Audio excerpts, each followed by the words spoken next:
Hi, Tucker Carlson's white pilling your dads every night. On the left, you may have noticed everything is about race. Everything, even things that have nothing to do with race. There's one thing Tucker Carlson hates. It's continuing to wear bow ties. That and talking about race. Unless it's about preserving the white race. Everybody gets a safe space except white men. They are hated and despised. Attacking white men for being white men. Attack white men for their privilege in a whole bunch of ways. I was handed a box of saltine crackers, and in a group chat during the event, a student photoshopped my face onto a cracker.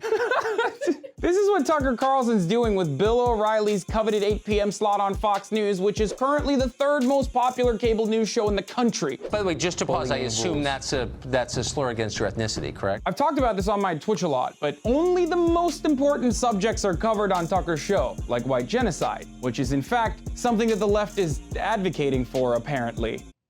But he did not, notably, advocate for genocide. A Georgetown professor called Christine Fair did do that. Imagine being a producer on Tucker's show, constantly scouring the internet looking for blue checkmark Twitter users saying dumb things while they're emotionally distraught in order to make wild claims like that the left is advocating for white genocide. Of course, this isn't how white genocide is actually happening. According to the folks Tucker is mirroring, white genocide is happening because immigration is changing the nation's demographics, and it's being justified by an evil liberal plot called diversity. Diversity is our strength, they screech, as if that settles the conversation by itself, like a magic talisman.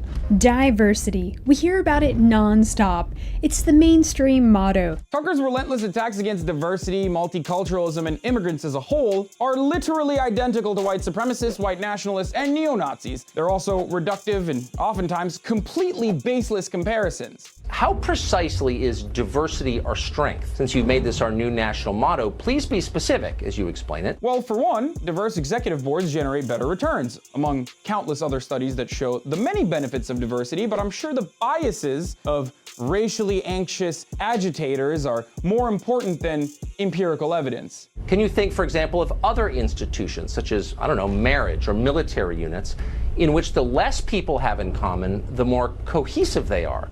Well, Tucker, you have the most in common with your family members. Are you suggesting keeping marriage within your family? Why do you want to have sex with your cousins, Tucker? Also, as far as non-diverse militaries go, maybe you should open a history book and take that up with General Robert E. Lee. Go on, Tuck. What else? Latin American countries are changing election outcomes here by forcing demographic change on this country at a rate that American voters consistently say they don't want. This assertion is preposterous because, it's completely untrue. Just look at polling data. 75% of Americans say that immigration is a good thing. So who are the Americans you're referring to here? These guys? It sounds to me like we got a problem with people who got here legally altering the landscape politically. I don't like it. You. Stop it. But I guess we should just run the country on the white fragility of crying neo-Nazis as opposed to the overwhelming majority of Americans' wishes. But play us out, Tucker. Give us a cherry-picked example that could easily be countered with facts. Hazleton's population was 2% Hispanic. Just 16 years later, Hazleton is majority Hispanic. That's a lot of change.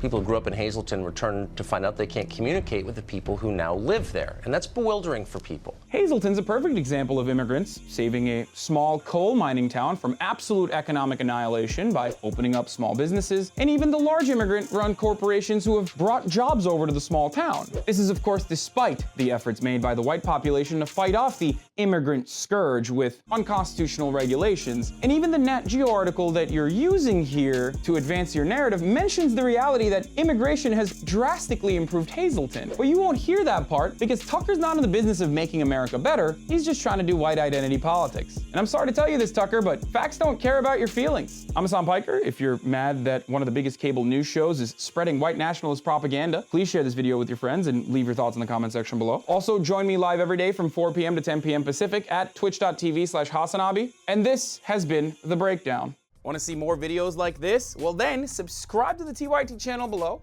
Also, don't forget to become a TYT member. You can get access for as little as $4.99 a month.